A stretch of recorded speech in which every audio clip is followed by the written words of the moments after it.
Kello käy. Aika kuluu. Kuka arvaa? Arvaako kukaan? Henkka, herätys. Oikeasti, mistä toi kuva on otettu? Onko se luokkakuva? Hyvä Outi, se on luokkakuva. Ja nämä oppilaat tässä kuvassa, ne on täsmälleen samanikäisiä kuin te. Ne on noin totisia. Siihen on syynsä. Ollaanko me oikeasti nähty toi paikka? Ootte. Ja monta kertaa. Tällä hetkelläkin, eli juuri nyt, te voitte nähdä paikan, missä tämä kuva on otettu. Eihän tässä näe kuin yhteen suuntaan. Eihän tuo mitään koulua ole. Ei ole, ei. Mä en taju. Yllätys. Kaikki nämä esineet, ne liittyy siihen, minkä takia tuolla pihan toisella puolella ei ole enää koulua. Siis palokse? Täsmälleen. Ketä kiinnostaa? Oli koulukuvapäivä. Ja se kuva oli tarkoitus ottaa koulun edessä, siinä rappusilla niin kuin aina. Mutta välitunnilla 3 poikaa otti luokasta opettajan öljylampun ja kiipesi portaita pitkin koulun pimeeseen vinttiin pelaamaan korttia. Ja silloin kortin pelaaminen oli kiellettyä etenkin lapsilta, joten niiden oli pakko tehdä se salaa. No, välitunti loppu, pojille tuli kiire siihen kuvaan. Siinä hötäkässä joku tönäsi öljylampun nurin. Lamppuöljy levisi puulattialle, syttyi palamaan. Eikä aikaakaan. Koko koulu oli tulessa. Henkka, älä viitti. Tää on aivan turha. Järkeä miettiä jotain vanhoja juttuja. Nimenomaan järkeä on. Hei, nämä vanhat jutut.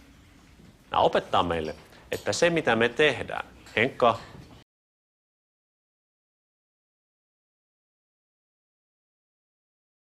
varmaan niin. Jos ne 3 poikaa ei olisi kiivennyt sinne vintille pelaamaan korttia, niin se lyhty, Henkka, juuri se lyhty, niin se ei olisi kaatunut, eikä koulu olisi palannut. Ja meillä olisi tuossa pihan toisella puolella edelleenkin vanha hieno koulu. Just joo. Kaikella on syynsä ja seurauksensa. Okei. Mutta seuraavaksi vertaillaan vähän, mitä eroa oli sen ajan koulutyöllä tähän meidän aikaan. Ei ollut päde. Joo, ei ollut. Mustekynillä kirjoitettu. Eli kaikilla oppilailla on Hei, Henkka, herää.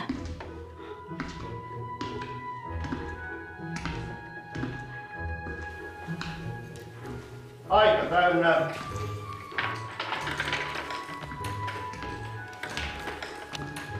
Lähettäkää ainekirjoitusvihot tänne.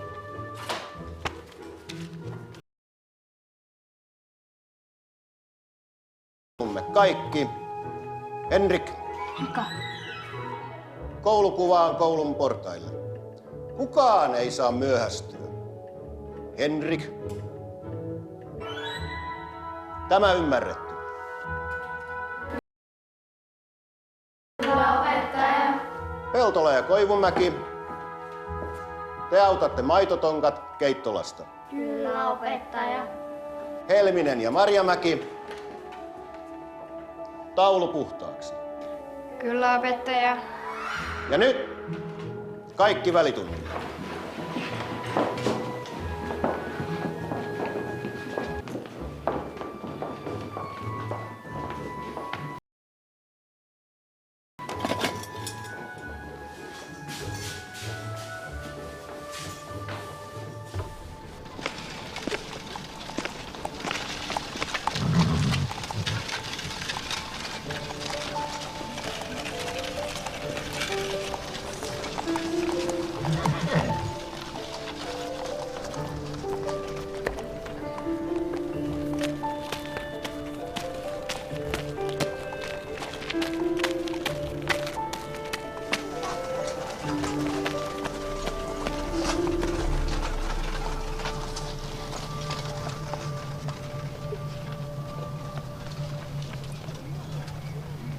Henkka!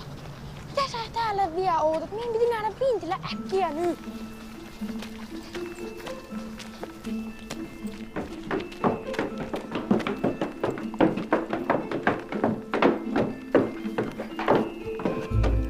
No Pannaks pöytää? Ei noin vähän. Älä nyt ne mun onnenkaluja. No olkoon siinä. No niin pistä Henkkaa. Panokset. Tuo ei mulla oo mitään. Häh? Aina sulla jotain taskusta löytyy. No, katsotaan nyt. Tämmönen.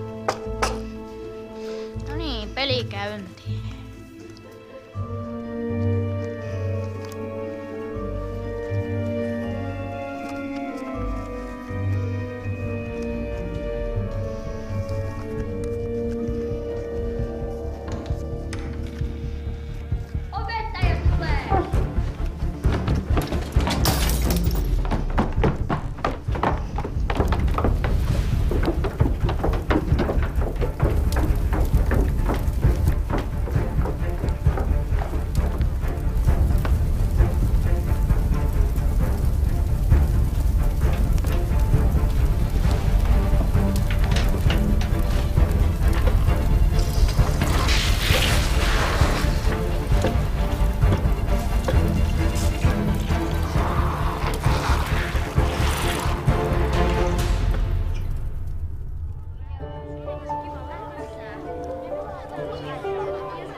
Ja valmista.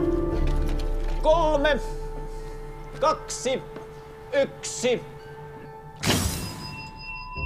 Alright, ja sitten seuraava kuva. Tääkin on 1950-luvulta. Katsokaa tarkkaan, tää on luokkakuva. Ja nämä kaikki oppilaat tässä ne on täsmälleen samanikäisiä kuin te. Kuka arvaa, että missä tämä kuva on otettu? Outi. Onko se otettu vanhan koulun edessä? On. Hyvä. Ja silloin kun tämä kuva otettiin, silloin oli todella pienestä kiinni, ettei koko koulu palannut. Ai, miten niin muka? 3 poikaa kiipesi koulun vintille pelaamaan korttia öljylampun valossa.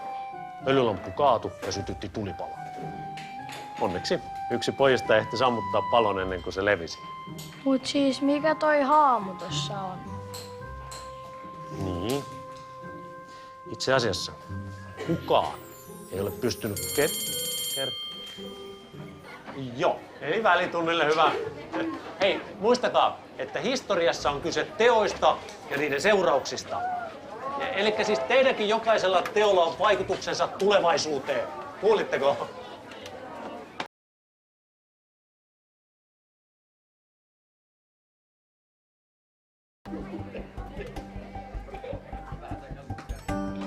Henkkan kanssa pihalle siitä.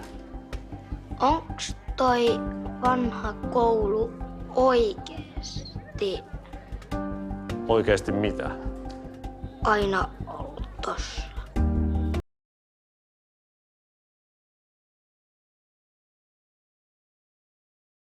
Onko sä tulossa kipeäksi?